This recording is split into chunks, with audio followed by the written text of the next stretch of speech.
Take it easy and solve the school lunch problem with SPAM. S-P-A-M. こんにちは、タイガークローラジオ。You are listening now. Back J. You are listening to Tiger Claw Radio. Number 1 in vintage computer and video game entertainment. And now your host, Critical Failure.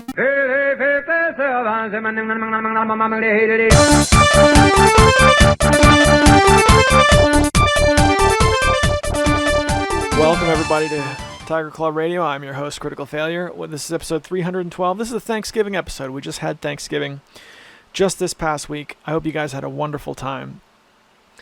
Thanksgiving's a great time to just spend just a couple minutes, raise your glass to all the wonderful things that we have in our lives.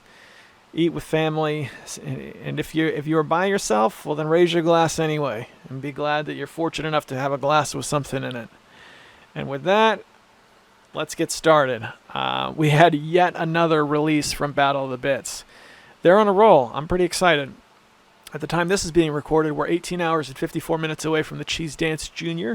Track list coming out, which I'm super excited about because I'm in that competition and my track has actually been doing well. So I'm looking forward to that. Let's see. The latest one was we had the Gauntlet competition, the Modded Gauntlet competition. I don't know. It looks cool though. What is this? 25 tracks. A lot of the usual suspects. Cleater's on there. Young Gotenks is on there. Galgox is on there. Good stuff.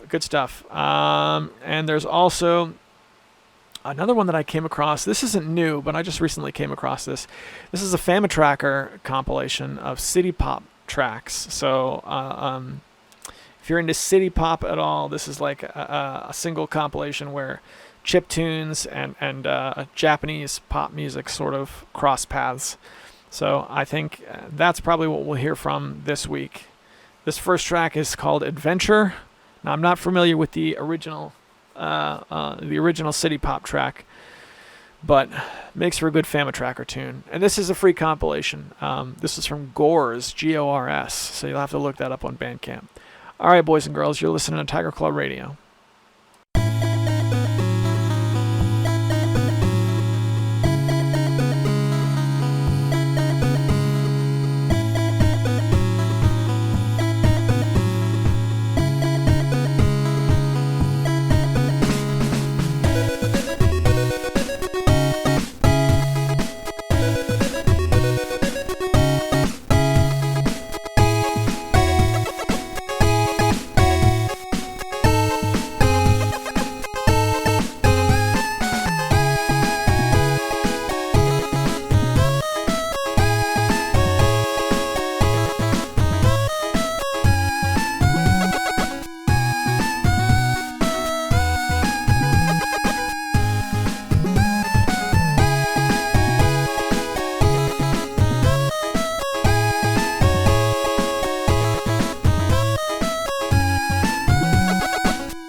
a little bit longer than I like to play here on the air at 4 minutes and 34 seconds. But man, oh man, that is a top quality Famitracker track. My goodness. So definitely check that one out if you're not familiar.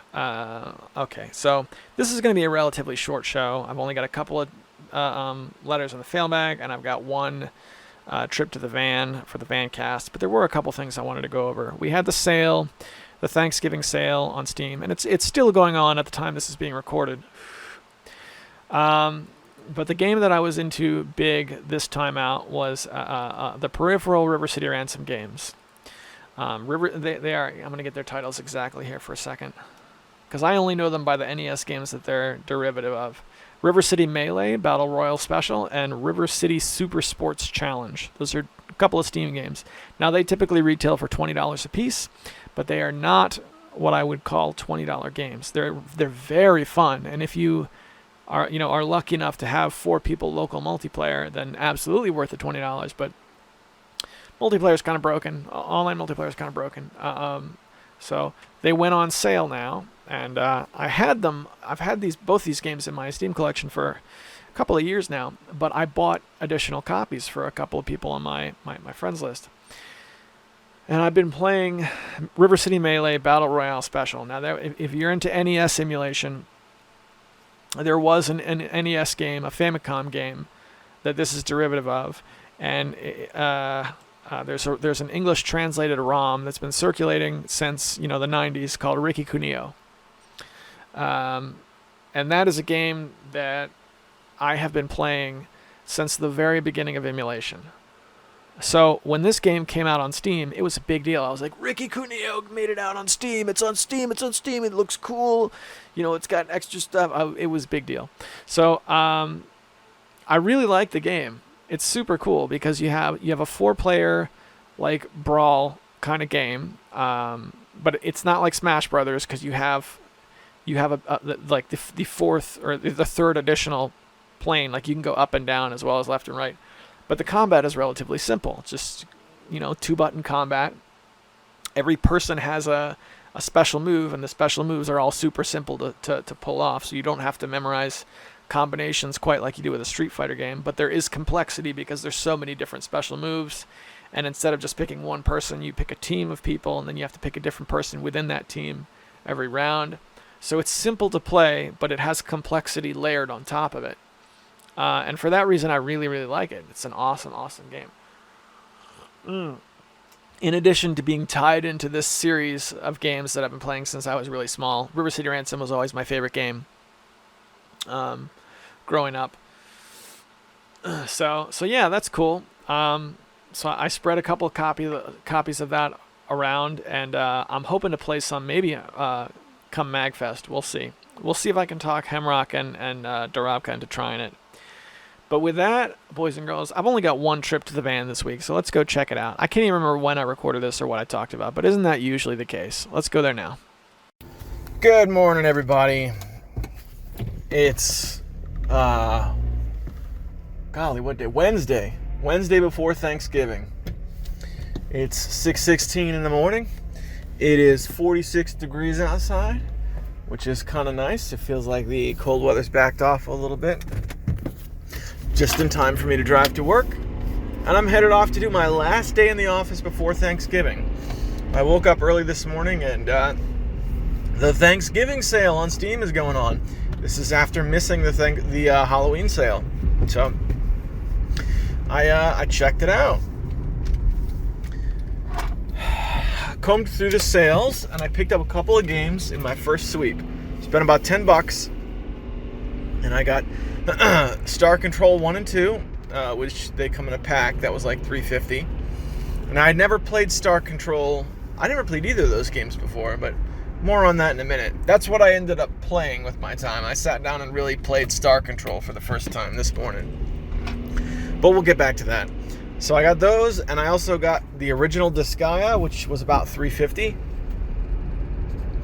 And that's pretty cool. And I got a game called Time and Fury, which was it's a World War II strategy game, turn-based strategy game. with the hexagonal graphics, the hexagonal tiles. I've got another game from them called... I got a couple of games from them, actually. The biggest one was a game called Strategic War in Europe, which was a super simple hexagonal World War II game, but it had the Steam Workshop, and ironically, the Steam Workshop didn't have anything in it. It had one mod, and that was from the actual company that made the game. So that was the game I ended up making the only user-made mod for, and to this day, my mod for Strategic War in Europe, the one that replaces all German tanks with Kanye West heads, is still the only user-made mod. Now this game, strangely enough, if you look at the store page, it says it features the Steam Workshop, but when you look in the community hub, it does not actually feature the Steam Workshop. Very weird. Don't know what's going on, but that game was $3.50. There will be lots of moving around hexagonal tiles during my turn. And I'm looking forward to that. Back in 2011, 2012 or so, I used to get review games from a site called Gamersgate. Nothing to do with the consumer boycott. It's just Gamersgate is the name of a game dealer that long predates the consumer boycott. And one of the games they gave me was a Wastelands interactive World War II turn-based simulation game. I can't remember what it was called, but they were really expensive in those days. So I remember it being like a $30 game that I got to poke around with. So, truth be told, I'll probably play it for like a half an hour, maybe an hour, and then just let it go. But I go back with these Wasteland interactive games. I wanted this one. It rounds off my collection. I'll play it some over the coming weeks. But let's go back to Star Control, because Star Control, I think, was it was the star of the bunch. It was the game that I'm most interested in owning of the three games I picked up, was Star Control and Star Control 2. So I actually owned the full version of Star Control 2, I think, 20 years ago. You guys remember, you older guys might remember, you used to get magazines from PC video game related magazines, and they'd be packed in with a CD.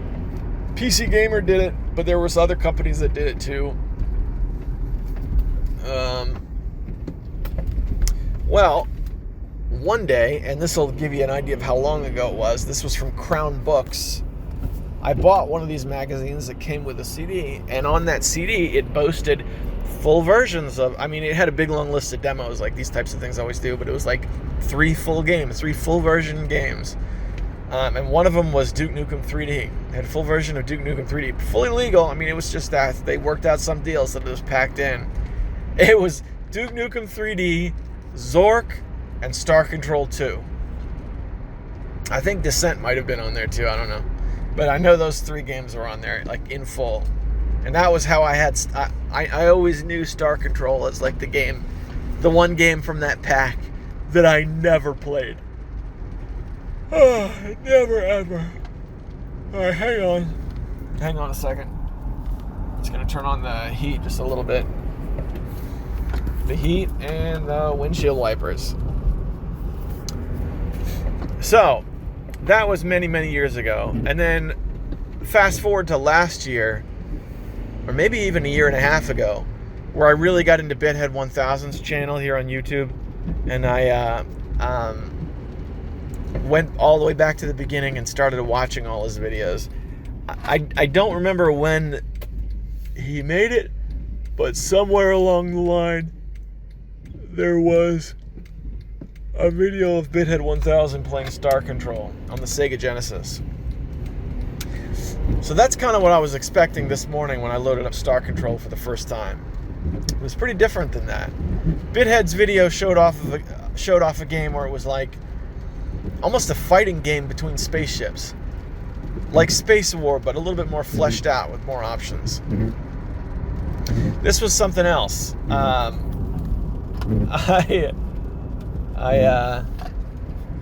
I started off the game in like a galaxy exploration map.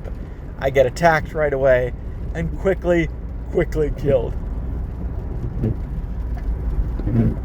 Oh, that happened like 2 or 3 times before I gave up. I really need to learn how combat works. Which is, you know, a little frustrating because that's like the core of the game. So I would, my little ship would float around in space, much like asteroids, and the enemy ship would come up behind me and start shooting.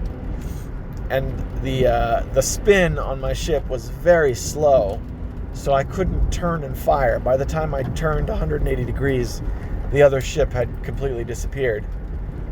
So the other ship basically just stayed behind me and killed me a few times in a row. Now, mind you, this is the first encounter. So I don't know. Star Control is from an era where, especially with computer games, you were still expected to read the manual, and I haven't done that yet. So I have to assume there's something I'm not taking into account. Maybe there's a major function in combat, or perhaps I'm supposed to talk my way out of the battle. You can converse, you know, when you get in these encounters. So the first encounter is like, we come in peace. We come in peace. Tell me about your species.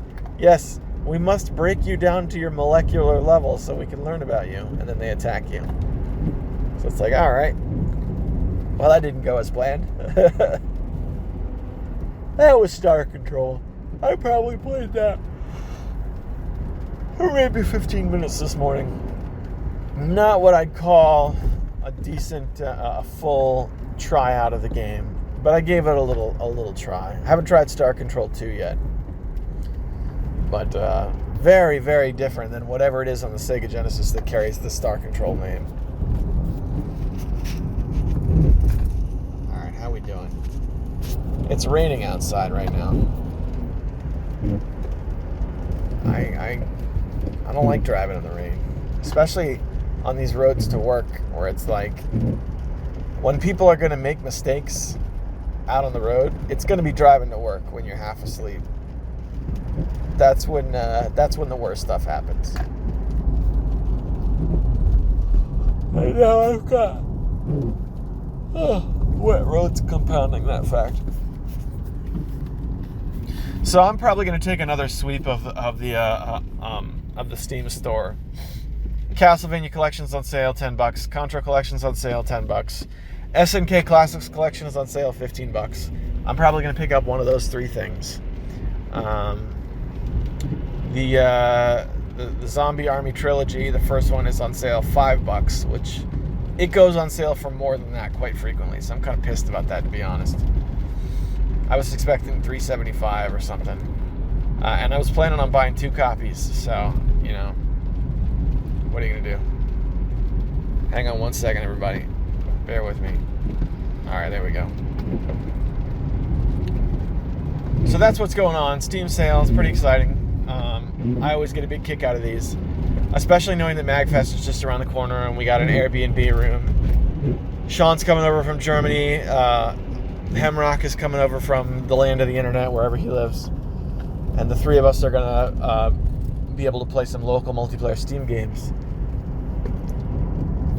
while we're in the room. Yeah. So that's what I have in mind when I'm doing my shopping right now. Alright, give me a second here. Alright, so I got to play some Dead by Daylight yesterday, and I'm not going to dwell on this too much. I had a big string of losses, that's for sure. You know, I thought I was making all the right moves. I was even in, at one point I jumped over to Discord and started doing Survive with Friends with groups. And every single game I was the first one on the hook, very quickly. And I tried everything, man. I tried changing up my perks. I was playing quick and quiet, or I was playing slow and quiet, you know, sneaking around, as opposed to being, doing the running and stuff.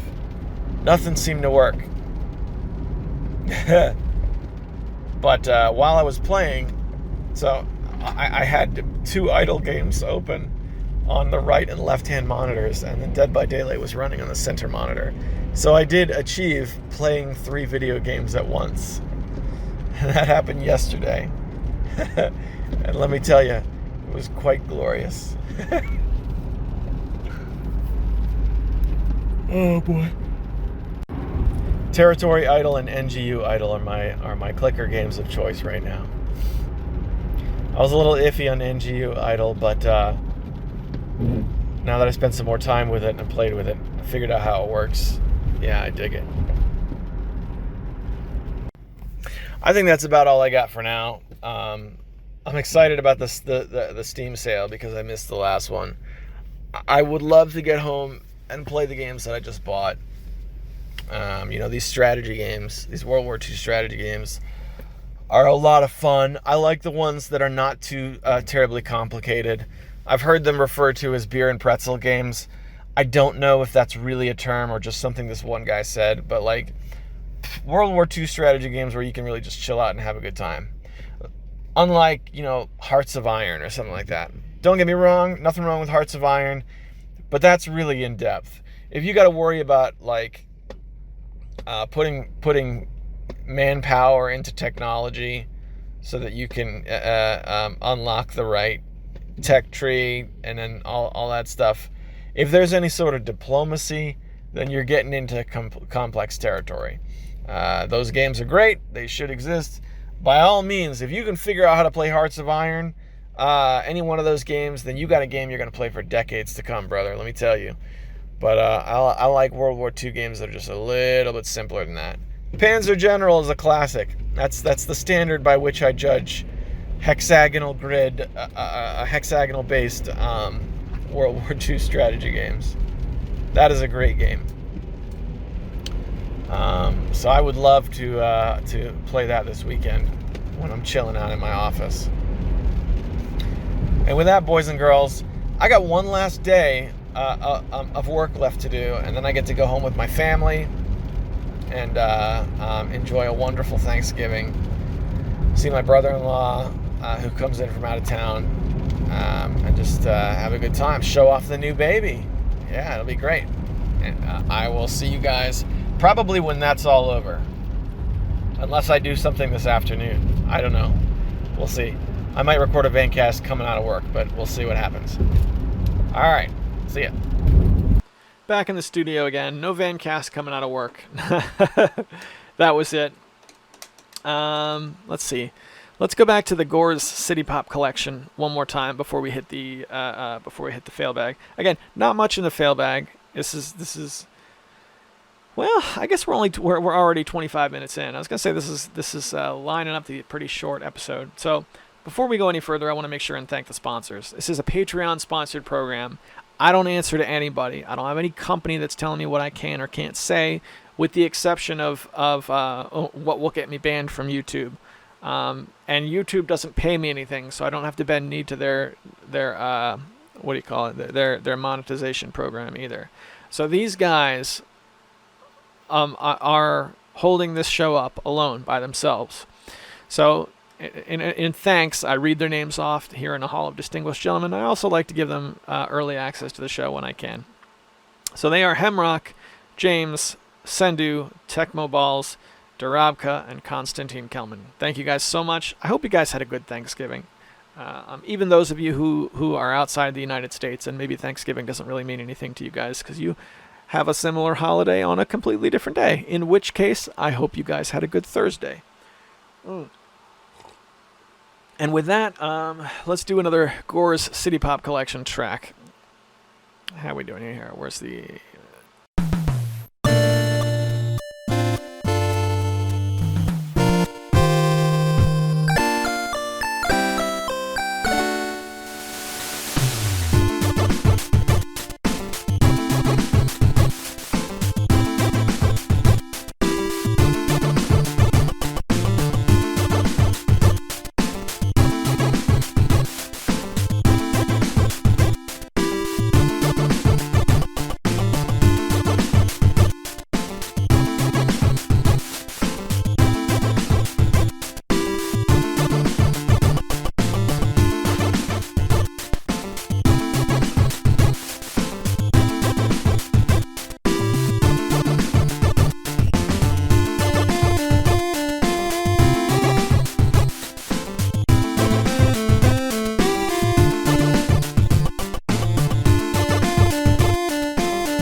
Plastic Love. That's the second track. This is a 14-track album. That is track 2 from the album. Now, I'm not familiar with the track that's supposed to be, but I am familiar with the artwork. So this album, unlike the Battle of the Bits albums and the Chiptunes Equals Win albums, this has its album art, right? Which, by the way, the album art is gorgeous. It looks like it's a play on the City Connection game for the NES. NES had a game called City Connection. This is City Pop Connection.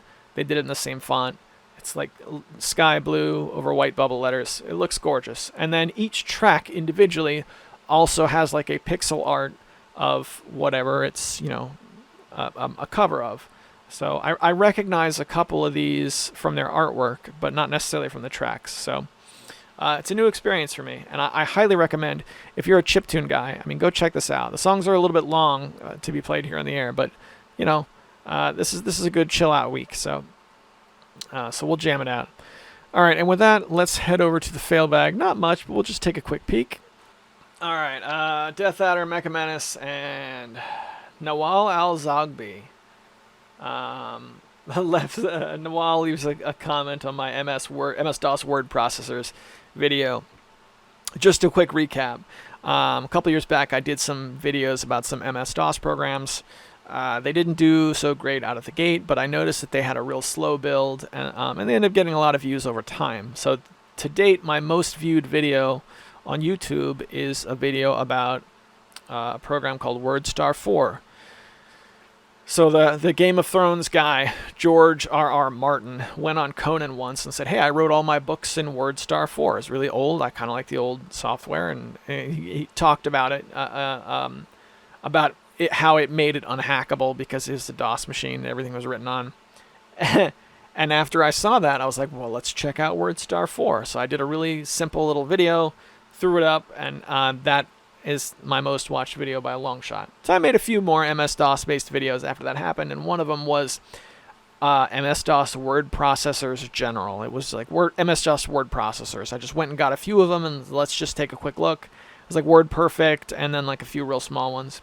So this person leaves a comment that says, I am a text file.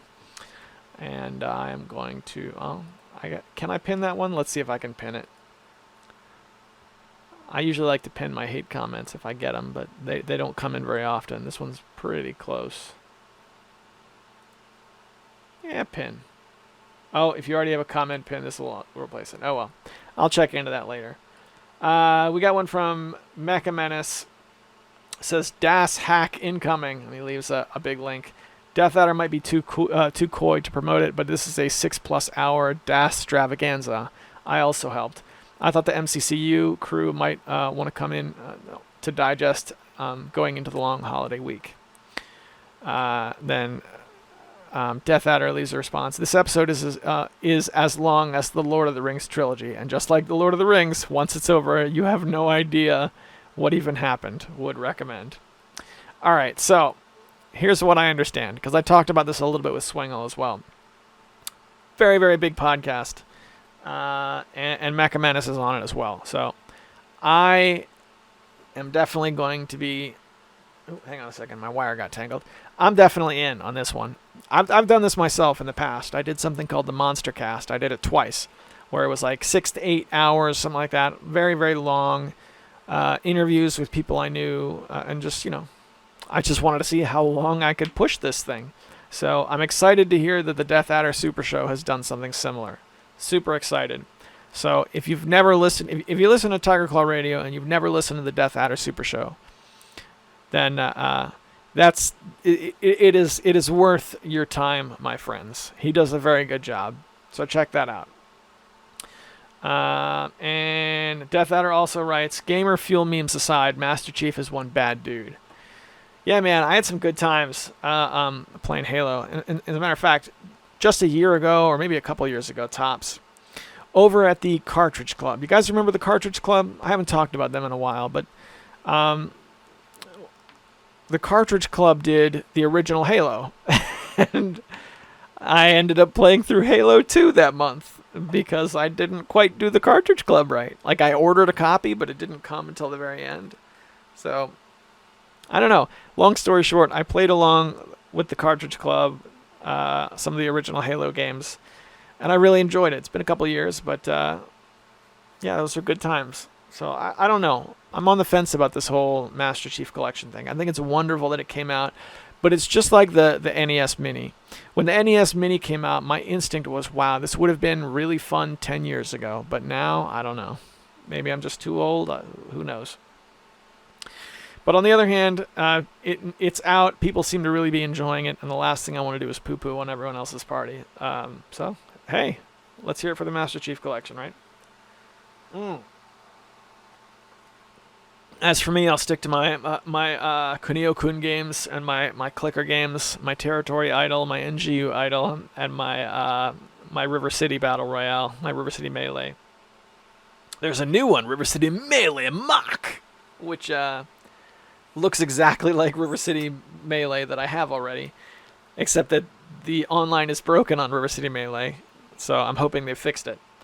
It will only let you start the game if you have a full group of 4 people. You can't do 2 people plus 2 AI in River City Melee, which is an enormous disappointment for an otherwise awesome game. Well, I know it's a little bit early, but we're 38 minutes in.